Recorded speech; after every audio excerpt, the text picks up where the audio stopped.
Hello दोस्तों, चलिए आज का सेशन हम स्टार्ट करते हैं।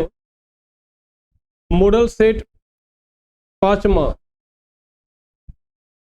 चलिए पहला क्वेश्चन हम लोग देखते हैं।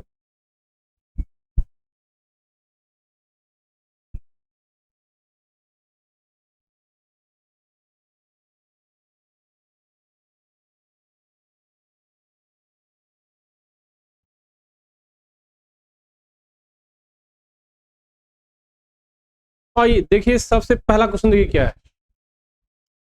बोल रहा है निम्नलिखित में से किसमें विद्युत वैद्युत संयोजी बॉन्ड है। वैद्युत संयोजी बॉन्ड का मतलब होता है इलेक्ट्रो वैलेंट बॉन्ड। इसी बॉन्ड का एक नाम और होता है आयोनिक बॉन्ड। आयोनिक बॉन्ड, तो ये दोनों क्या है, एक ही प्रकार के बॉन्ड का नाम है। वैद्युत संयोजी बॉन्ड जिसे कहते हैं इलेक्ट्रो वैलेंट बॉन्ड, दूसरा कहते हैं आयोनिक बॉन्ड। क्या बोलते हैं? आयोनिक बॉन्ड बोलते हैं। तो आयोनिक बॉन्ड बनता है जिसमें क्या हो जाए,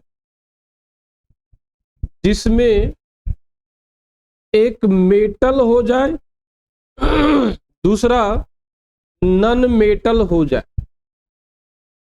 तो एक मेटल दूसरा नॉन मेटल जब आपस में रिएक्शन करके बॉन्ड बनता है, ऐसे ही बॉन्ड को बोलते हैं इलेक्ट्रोवैलेंट बॉन्ड या आयनिक बॉन्ड, या इसी को हिंदी में बोलते हैं वैद्युत संयोजी बॉन्ड कहते हैं।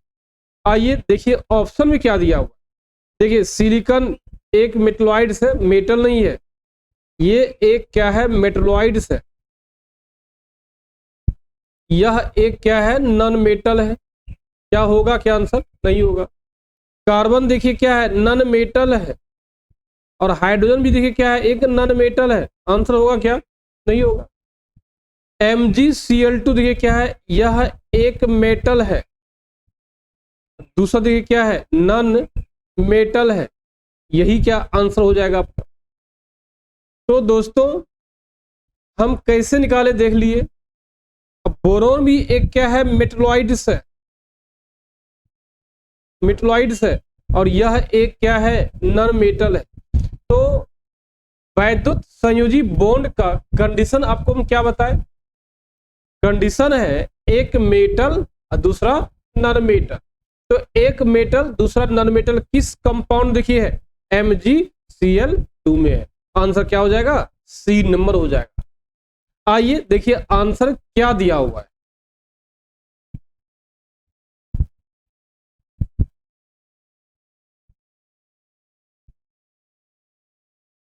देखिए आंसर देखिए क्या हुआ, MgCl2 दिया हुआ है।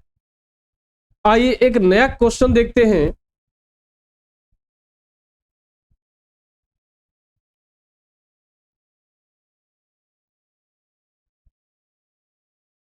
देखिए आवर्त सारणी में वर्ग, आवर्त सारणी में वर्ग जो है 1b वाले तत्व कहलाते हैं। तो देखिए 1b, देखिए आप मॉडर्न प्रिडिक्टेबल देखिएगा या मैंडलिफ प्रिडिक्टेबल देखिएगा। इसको देखिए क्या बोलते हैं, 1a। इसको बोलते हैं देखिए क्या है, 2a। इसको देखिए 3a, 4b। देखिए क्या नाम देखिए दिया हुआ, क्लियर नाम मेंशन है। तो आपको बोल रहा है 1b जो ऊपर से नीचे आते हैं। हम लोग क्या करते हैं, ऊपर से नीचे आते हैं। ऊपर से क्या है, नीचे आते हैं। ऊपर से नीचे आते हैं। जो ऊपर से नीचे आते हैं उसी को हम क्या बोलते हैं, वर्ग कहते हैं। जो ऊपर से नीचे आता है उसी को हम क्या बोलते हैं, वर्ग कहते हैं। क्या बोलेंगे, वर्ग। इसी को बोलते हैं हम लोग क्या, ग्रुप। क्या बोलते हैं हम लोग, ग्रुप कहते हैं। तो वर्ग किसको बोलते हैं समझ गए, ग्रुप किसको कहते हैं समझ गए हम लोग। तो ऊपर से नीचे देखिए, ये ऊपर से नीचे आ रहा है। इस देखिए ऊपर से नीचे आ रहा है, ऊपर से नीचे आ रहा है। देखिए सब में देखिए क्या ऊपर से नीचे आ रहा है। देखिए ऊपर से नीचे आ रहा देख लीजिए। तो देखिए 1B देखिए कहा 1B आपको यहां कुछ दिखाई पड़ रहा हो, देखिए यहां कुछ दिखाई पड़ रहा है 1B कहां दिख रहा है 1B का मतलब हुआ मॉडर्न प्रेडिक्टेबल के अनुसार ग्रुप नंबर 11, ग्रुप नंबर 11 को ही क्या बोला जाता है 1B बोला जाता है, और ग्रुप नंबर 12 को क्या बोला जाता है 2B बोला जाता है। ग्रुप 12 को क्या बोलते हैं हम लोग 2B कहते हैं हम लोग, ये समझिए हम लोग। तो देखिए ग्रुप 11 में कौन एलिमेंट है, कॉपर है। ग्रुप 11 में देखिए कौन एलिमेंट है, ग्रुप 11 में देखिए क्या है, कॉपर है, सिल्वर है, Au है। देखिए यही है ना, कॉपर सिल्वर Au, इसको बोलते हैं क्वाइंज मेटल। क्या बोलते हैं क्वाइंज। कॉपर सिल्वर और गोल्ड से ही हम लोग सिक्का का निर्माण करते हैं। क्या करते हैं, सिक्का का निर्माण करते हैं। आप दिवाली के मौसम में कुछ सिक्के को खरीदते होंगे और आप सुनते होंगे कि क्या है, बहुत ही शुभ चीज है। तो वो सिक्का या तो कॉपर का होता है, या तो सिल्वर का होता है, या तो गोल्ड का होता है। तो ये तीनों बोलते क्वाइन, जिसे क्वाइन बनाते हैं, इसी को बोलते मुद्रा। क्या बोलते हैं, मुद्रा धातु कहते हैं। क्या बोलेंगे, मुद्रा धातु कहेंगे हम लोग। आइए देखिए आंसर क्या दिया हुआ है, देखिए आंसर वही दिया हुआ, मुद्रा धातु। यही यदि हम लोग बोला जाता, देखिए इसमें क्वेश्चन और क्या आ सकता है था, देखिए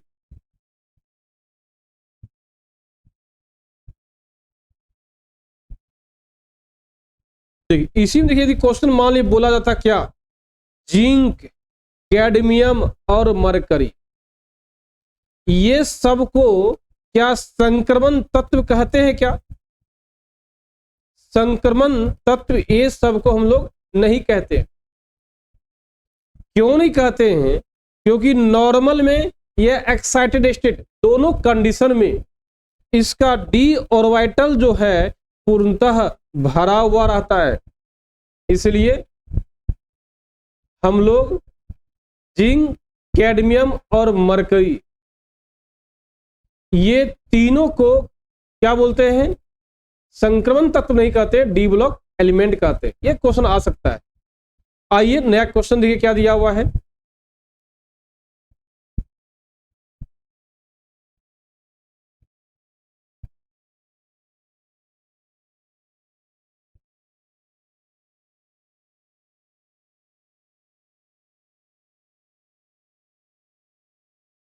देख क्वेश्चन दिया है, फ्लोरीन किसकी उपस्थिति में विरंजन का कार्य करती है। देखिए कितना क्वेश्चन है, फ्लोरीन जो है F2 किसकी उपस्थिति में विरंजन का कार्य करती है। ये तो आप शुरू से पढ़ते आ रहे, क्लोरीन हो गया, फ्लोरीन हो गया, ब्रोमीन हो गया, ये आयोडीन हो गया। ये चारों एलिमेंट जो है, ये चारों एलिमेंट जो आप देख रहे हैं इसको, तो कौन कौन, chlorine, bromine, iodine, fluorine, chlorine, bromine, iodine, ये जो है विरंजन का कार्य करता है सूर्य के प्रकाश में। ये सूर्य के प्रकाश में एक्टिव होता है, सनलाइट में ये क्या होती है, एक्टिव हो जाता है, जिसको बोलते हैं सूर्य प्रकाश। सूर्य प्रकाश क्या होती है, एक्टिव हो जाती है। इसलिए आंसर देखिए क्या हो जाएगा, सूर्य प्रकाश हो जाएगा। आइए देखिए आंसर क्या दिया हुआ है, देखिए आंसर दिया हुआ है सूर्य प्रकाश दिया हुआ है। आइए नया क्वेश्चन देखते हैं, किस परमाणु का आकार सबसे बड़ा है। देखिए किस परमाणु का आकार सबसे बड़ा है, देखिए क्या, आवर्त सारणी लीजिए, देखिए क्या लीजिए, आवर्त सारणी लीजिए।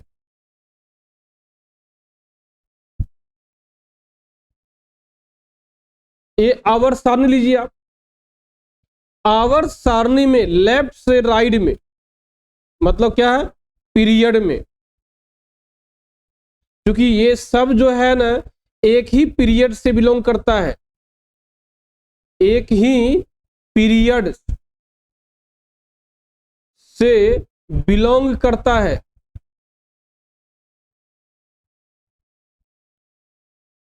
एक ही पीरियड से बिलोंग करता है, कौन? बोरोन, कार्बन, लिथियम और ऑक्सीजन। वो पीरियड नंबर कौन सा है? ये पीरियड नंबर है 2। इसका पहला एलिमेंट्स कौन है? लिथियम है। तब देखिए क्या है? बेरिलियम है, बोरोन है, कार्बन, नाइट्रोजन, ऑक्सीजन, फ्लोरीन। देखिए ऑप्शन देखिए दिया हुआ है क्या आपको? लिथियम दिया हुआ है, बोरोन दिया हुआ है, बेरियम नहीं दिया है, कार्बन दिया है, नाइट्रोजन नहीं दिया हुआ है और ऑक्सीजन दिया हुआ है। देखिए किसके बाद कौन आ रहा है, देखिए तो आवर्त सारणी में क्या पढ़ते हैं कि लेफ्ट से राइट जाने पर, लेफ्ट से राइट जाने पर, लेफ्ट से राइट जाने पर आकार में क्या होती है? आकार में ह्रास होती है। मीन्स आकार क्या होती है? घटती है। आकार क्या होगी? घटेगी। तो लिथियम का आकार से क्या होगा? सबसे बड़ा होगा, क्योंकि लेफ्ट से राइट जाने पर क्या होते है? आकार घटती है। तो सबसे छोटा हो जाएगा ऑक्सीजन और सबसे बड़ा हो जाएगा इसमें कौन? लिथियम। तो आंसर देखिए क्या हो जाएगा आपका? सी नंबर हो जाएगा। आइए देखते हैं आंसर दिया हुआ क्या है। देखिए आंसर दिया हुआ कौन सा? C number. आइए एक नया क्वेश्चन देखते हैं।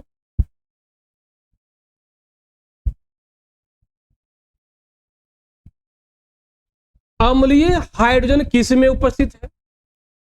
अम्लीय हाइड्रोजन कहानी में इसका, यदि कार्बन कार्बन के बीच ट्रिपल बॉन्ड हो, कार्बन कार्बन के बीच डबल बॉन्ड हो, कार्बन कार्बन के बीच सिंगल बॉन्ड हो, और यदि इसके पास हाइड्रोजन है और ये दोनों के पास भी दो दो क्या है? हाइड्रोजन है, और इसके पास भी देखिए क्या है? हाइड्रोजन है।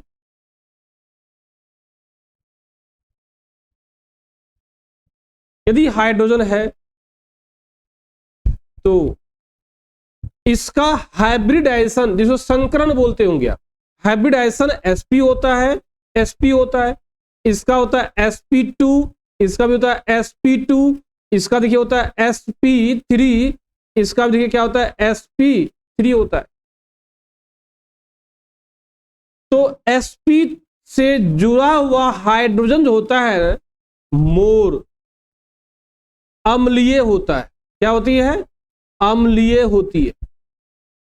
sp से जुड़ा हुआ हाइड्रोजन क्या होती है? मोर अम्लीय होती है, अधिक अम्लीय होती है sp से जुड़ा हुआ। तो ये क्या? इसकी अम्लता क्या होगा? ज्यादा होगा, और इसकी अम्लता क्या है? सबसे कम होगा। तो ऑप्शन देखिए आपको ये नहीं दिया, ऑप्शन देखिए क्या है?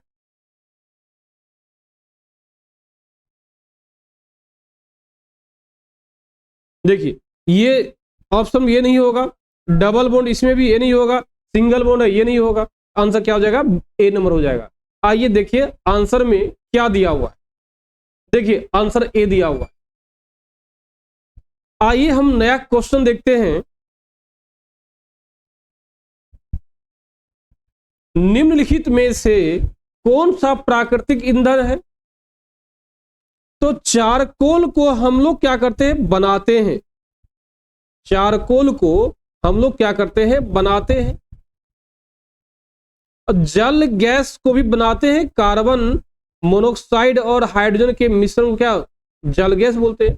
और कोयला गैस को भी हम लोग क्या करते हैं? बनाते हैं। तो ये भी बनाते हैं, ये भी बनाते हैं, ये भी बनाते हैं। तो पेट्रोलियम एक ऐसा क्या है? प्राकृतिक ईंधन है। आंसर क्या हो जाएगा? पेट्रोलियम हो जाएगा। आइए देखिए आंसर में क्या दिया हुआ है। देखिए आंसर में क्या दिया है? पेट्रोलियम दिया हुआ है। आइए हम एक नया क्वेश्चन देखिए। एक क्वेश्चन इसमें और पूछा जाता है, ध्यान रखिएगा। प्रोड्यूसर गैस, जिसको बोलते हैं वायु अंगार गैस, प्रोड्यूसर गैस, इसी को बोलते हैं वायु अंगार गैस क्या होता है, CO प्लस N2 होता है, यही क्या होता है, प्रोड्यूसर गैस होता है। आइए हम नया क्वेश्चन देखते हैं।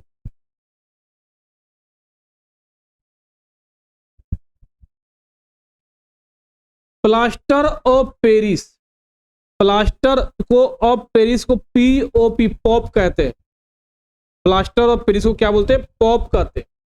और इसका फॉर्मूला होता है CaSO4.1/2H2O, यही क्या है, प्लास्टर ऑफ पेरिस है। और ये बनता है किसको गर्म करने से, तो आप पढ़े होंगे CaSO4.2H2, इसी को बोलते हैं जिप्सम। क्या बोलते हैं, जिप्सम।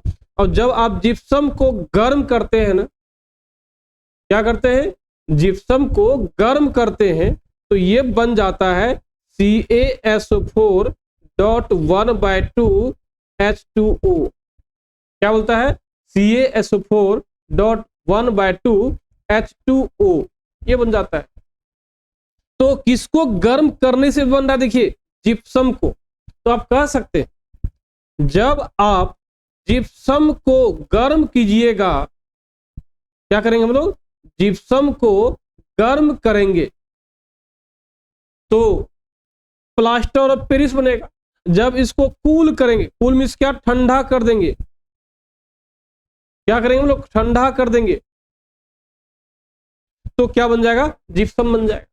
तो यदि क्वेश्चन दिया है किसको गर्म करने से पॉप बनता है, प्लास्टर ऑफ पेरिस बनता है, तो ऐसा बोला जा सकता है कि किसको ठंडा करने के बाद जिप्सम बन जाएगा। तो आंसर क्या क्या हो जाएगा, प्लास्टर ऑफ पेरिस, और इसमें आंसर क्या हो जाएगा, जिप्सम हो जाएगा। क्या तांबा होगा, क्या नहीं होगा, लोहा होगा, क्या नहीं होगा, सोडियम सल्फेट जिसको बोलते हैं Na2SO4 बोलते हैं, सोडियम सल्फेट होगा, क्या नहीं होगा। तो आंसर हो जाएगा क्या आपका, जिप्सम हो जाएगा। आइए देखिए आंसर में क्या दिया हुआ है, देखिए आंसर क्या दिया हुआ है, जिप्सम दिया हुआ है। आइए देखते हैं नया क्वेश्चन।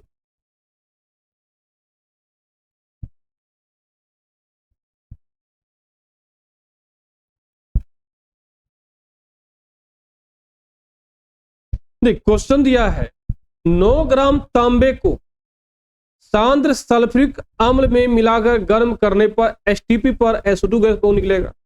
9 ग्राम तांबे, तांबे मींस क्या, कॉपर, तांबा मींस क्या होता है, कॉपर होता है। और सांद्र सल्फ्यूरिक H2SO4 क्या है, रिएक्शन करता है, और सांद्र है, सांद्र H2SO4 है। जब इस पे रिएक्शन करता है तो क्या बनता है, देखिए ये बनता है CuSO4 प्लस H2O बनता है। देखिए क्या, CuSO4 डॉट CuSO4 बनेगा, एक मिनट,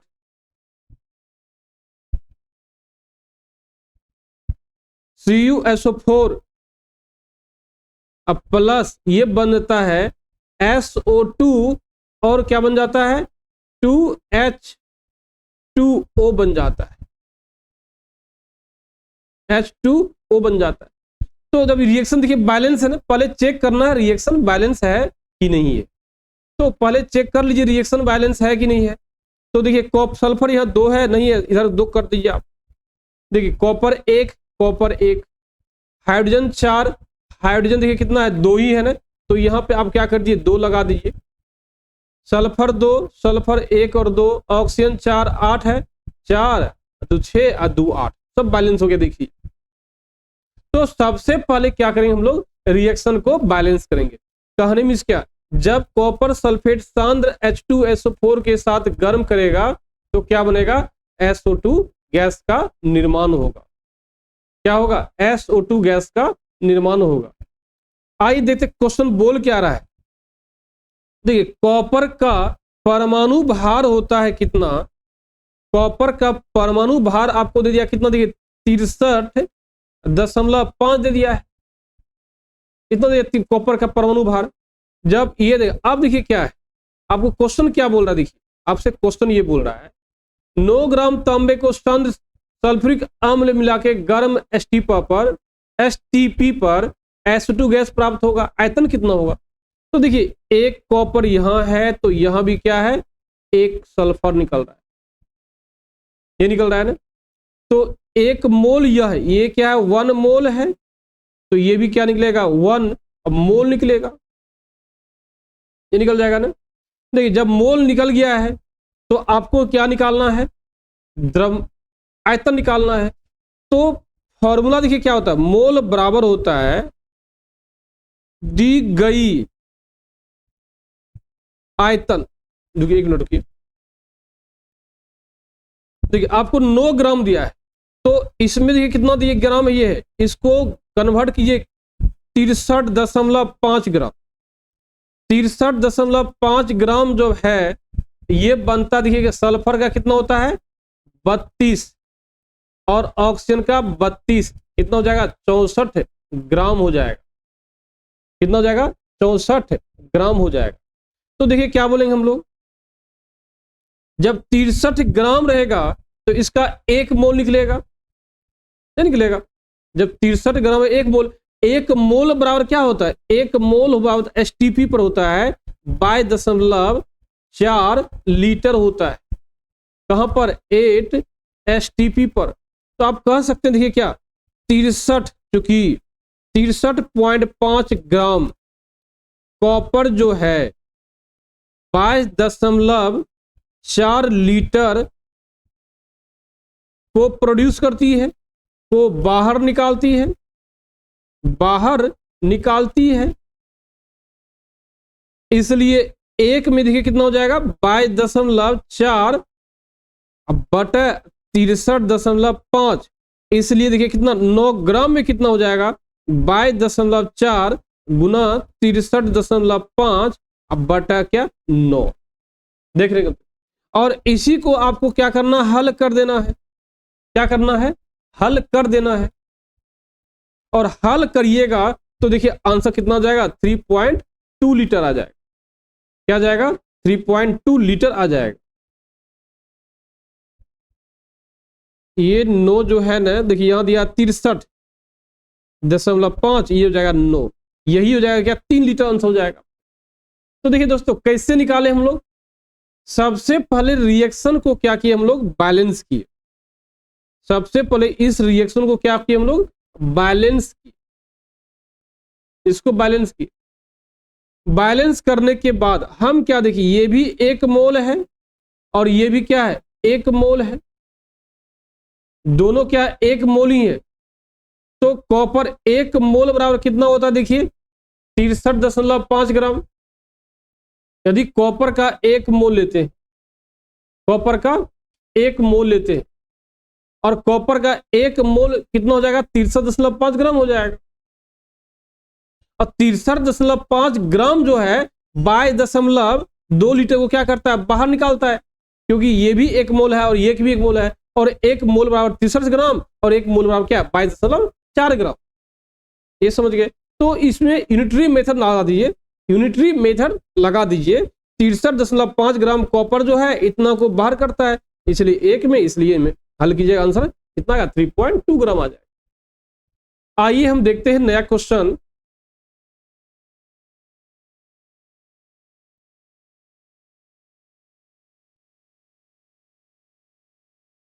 देखिए बाय 224 घन सेंटीमीटर गैस का भार समान ताप एवं दाब पर देखिए कितना है, इतना ग्राम है, ये दिया हुआ है।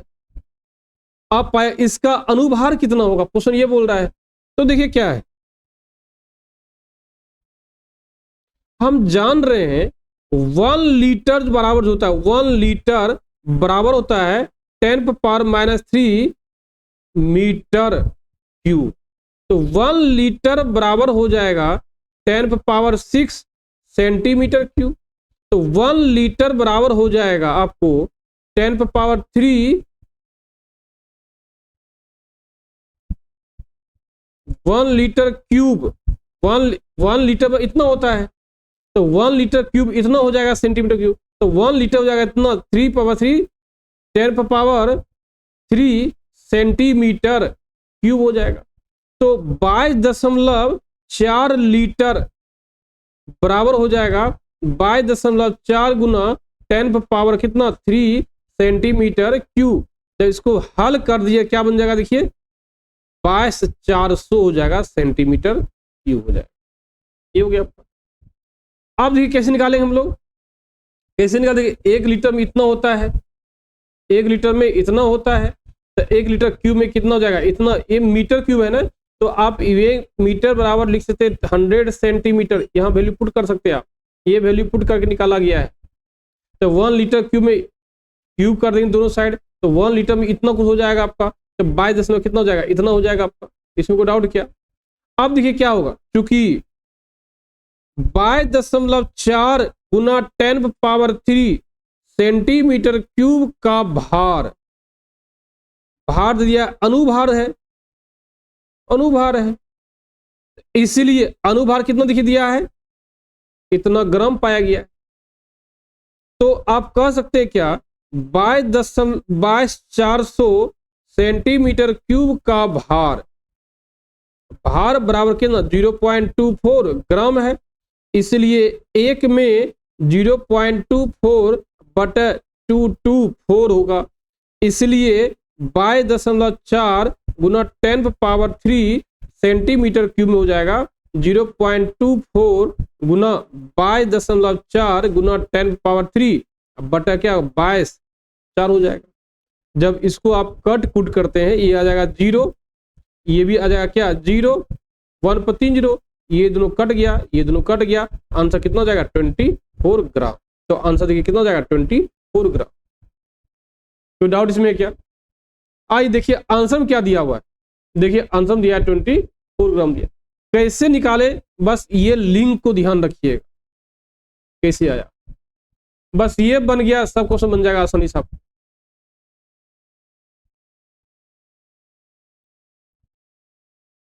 आइए देखते हैं नया क्वेश्चन। निम्नलिखित में अल्केन है, एक क्वेश्चन तो हम लोग कल भी बताए थे, अल्केन का फॉर्मूला क्या होता है, CnH2n+2 होता है। क्या होता है, CnH2n+2, मतलब जितना कार्बन है हाइड्रोजन कार्बन से 2 गुना से 2 क्या है ज्यादा है। कार्बन 4 का दूना 8 + 2 10, यही क्या कहलाएगा अल्केन कहलाएगा। देखिए आंसर देखिए क्या दिया हुआ है, देखिए आंसर वही दिया हुआ है। क्या ये होगा, क्या नहीं होगा, क्यों नहीं होगा, क्योंकि जितना कार्बन है हाइड्रोजन 2 गुना है, जितना कार्बन है हाइड्रोजन 2 गुना है, जबकि अल्केन में होता है जितना कार्बन होगा हाइड्रोजन 2 गुना से 2 ज्यादा होगा। आइए देखते हैं नया क्वेश्चन क्या दिया हुआ है। धोबिया सोडा का फॉर्मूला क्या होता है, देखिए इसको बोलते हैं क्या एनहाइड्रस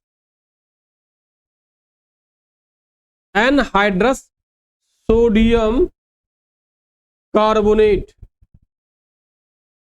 क्या बोलते हैं एनहाइड्रस सोडियम कार्बोनेट। तो इसको बोलते हैं हाइड्रस, इस प्रकार को कंपाउंड होता ही नहीं है, और Na2 इसी को बोलते हैं हम लोग क्या वाशिंग सोडा कहते हैं, इसी को बोलते हैं क्या धोबिया, क्या बोलेंगे हम लोग सोडा बोलेंगे, क्या बोलेंगे धोबिया सोडा, इसी बोलते हैं हम लोग, क्या बोलते हैं वाशिंग सोडा बोलेंगे, या इसी क्या बोलेंगे हम लोग धोबिया सोडा कहते हैं। तो आंसर देखिए क्या हो जाएगा Na2CO3.10H2O। आइए देखिए आंसर में क्या दिया हुआ है। तो दोस्तों ये क्वेश्चन जो है आपको याद करना पड़ेगा, दूसरा कोई ऑप्शन नहीं है, बिना याद किए हुए संभव नहीं है। आइए देखते हैं नया क्वेश्चन क्या है। मेंडलीव के आवर्त सारणी में तत्वों का वर्गीकरण का आधार क्या है, मेंडलीव बोल रहा है। तो जितना भी आपका आवर्त है, जितना भी आपका आवर्त है, उन सभी में सिर्फ मॉडर्न प्रेडिक्टेबल को छोड़ दिया जाए। किसको छोड़ दिया जाए, मॉडर्न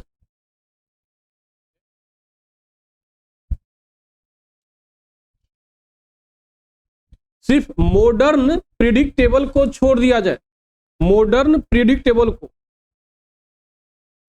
को छोड़ दिया जाए, बाकी जितना भी था न्यूलैंड्स,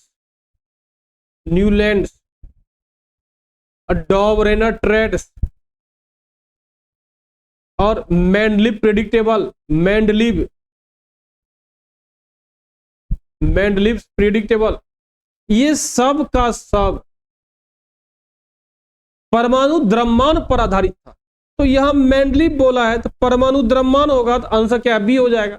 लेकिन एक था मॉडर्न प्रिडिक्टेबल जिसे नील्स बोर ने बनाया था, इनका था किसमें, परमाणु संख्या पर आधारित था, परमाणु संख्या पर आधारित था। कौन, मॉडर्न प्रिडिक्टेबल। तो इसलिए आंसर देखिए क्या हो जाएगा, परमाणु संख्या, सॉरी परमाणु द्रव्यमान होगा, मेंडली बोल रहा है, यदि मॉडर्न बोलता परमाणु संख्या। आइए देखिए आंसर क्या दिया हुआ, देखिए परमाणु द्रव्यमान दिया हुआ है। आइए देखते हैं एक नया क्वेश्चन। पदार्थ के परमाणुवाद के प्रेरणाता थे, मतलब पदार्थ के परमाणुवाद के बारे में सबसे पहले कौन दिया था, डाल्टन दिया था, आप जानते भी हैं, सबसे पहले इन्होंने ही दिया था जनरली, डाल्टन। आइए देखिए आंसर में क्या दिया हुआ है, देखिए आंसर क्या दिया, डाल्टन दिया हुआ है। आइए देखते हैं एक नया क्वेश्चन। क्रोमियम 24 का इलेक्ट्रॉनिक कॉन्फ़िगरेशन क्या होगा, क्रोमियम 24 का ये होता है 1s2 2s2 2p6 3s2 3p6 4s2 3d5, ऐसा होना चाहिए लेकिन होता नहीं है, ये होता है 4s1 3d5। तो आप इसको लिख सकते हैं 3d5 4s1। देखिए कहाँ, यहां सही है ना, ये तो होगा नहीं, ये भी नहीं होगा, ये भी नहीं होगा, आंसर क्या, ए नंबर हो जाएगा। आइए देखिए आंसर में क्या दिया हुआ है, देखिए आंसर ए दिया हुआ, कोयले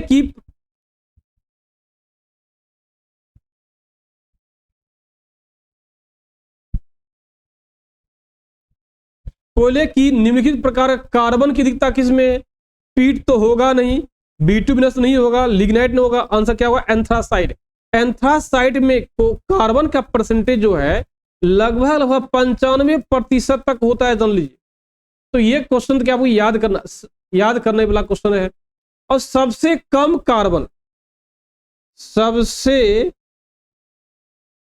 कार्बन यदि किसी में है तो वो क्या है, पीट में है। तो सबसे अधिक कार्बन यदि किसी में है तो वो क्या है, एंथ्रासाइट में होगा। आप इसको आसानी से बोल सकते हैं आंसर। देखिए आंसर क्या हो जाएगा आपका, एंथ्रासाइट। देखिए आंसर में क्या दिया हुआ है, देखिए आंसर दिया हुआ एंथ्रासाइट। तो दोस्तों आज हम लोग देखिए कि क्वेश्चन कहां कहां से आ सकता है। आप लोगों से मेरा एक ही रिक्वेस्ट है, आप एक एक क्वेश्चन को बारीकी से पढ़िए और उसको याद करने का कोशिश कीजिए। निश्चित तौर पर इस बार यदि आपको सरकारी कॉलेज चाहिए तो इतना करना पड़ेगा, अदरवाइज बहुत ही दिक्कत हो जाएगा। चलिए हम लोग आज के सेशन यहीं पे समाप्त करते हैं, मिलते हैं नया सेशन में नए क्वेश्चन के साथ। तब तक के लिए जय हिंद।